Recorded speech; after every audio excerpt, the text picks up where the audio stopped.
I tell you that a particular gadget cannot be hacked, manipulated or tampered with, would you just believe me? No. You would either try to check it out yourself or bring in an expert. So why doesn't the Election Commission follow this logic when it comes to EVM VVPAT machines? Why are we as citizens and voters compelled to accept that EVM VVPAT machines cannot be manipulated just because EC says so? Why a cloak of secrecy over this crucial issue in the name of national security? The Quint filed an RTI with the Electronics Corporation of India or ECIL and with Bharat Electronics or BEL seeking information on the components used in EVM VVPAT machines along with the names of the component suppliers. Please note that ECIL and BEL merely assemble EVM VVPAT machines after importing the components from various suppliers. Both BEL and ECIL refused to share this information, saying, and I quote, "Classified information, the disclosure of which would affect India's strategic, scientific or economic interest and would also harm the competitive position of a third party," unquote. But experts disagree. Here is what IIT Kanpur's cybersecurity expert Professor Sandeep Shukla says, and I quote, "If the EVM VVPAT design is secure, then why is EC afraid to publish it? National security is an excuse. Security by obscurity doesn't work. Transparent external testing is the best way to find vulnerabilities and improve the design security of EVM VVPAT machines," unquote. And the fact is that many developed countries have stopped using electronic voting machines after identifying their vulnerabilities. For instance, Holland stopped using EVMs in 2007.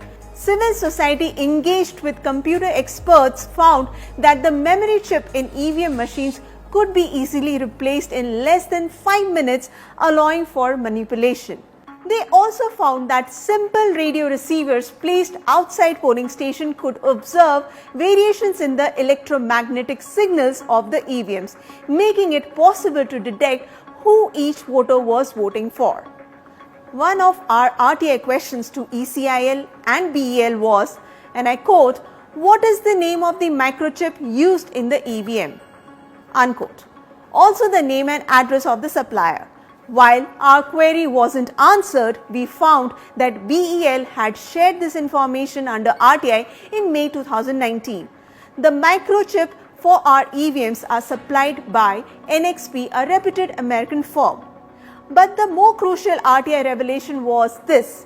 While the Election Commission has always claimed that the EVM microchip is one-time programmable only, experts went on to the NXP website and found that its microchips have flash memory, which are not just one-time programmable, meaning if accessed then can be reprogrammed, opening the EVM to manipulation. Moving on. Here is another potential weakness of the EVMs that the EC is not being transparent about: the original source code embedded in the microchip of the EVM. The Election Commission claims, and I quote, "The original source code for the EVM is stored by ECIL and BEL under controlled conditions at all times and is not accessible to anyone," unquote.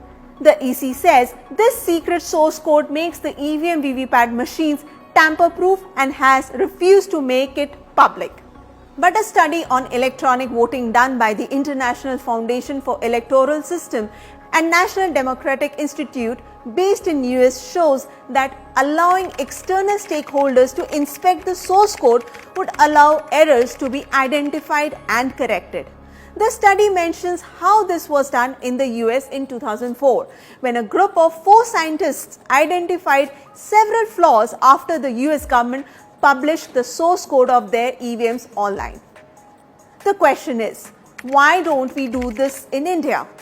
Why this secrecy about the EVM VVPAT technology?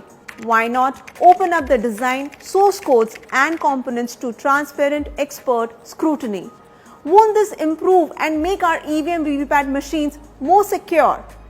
Does the EC fear the embarrassment that may follow if the weaknesses of our EVM VVPAT machines are made public? But by not being transparent and not letting experts audit our EVM VVPAT technology, aren't we jeopardizing India's election process and our democracy?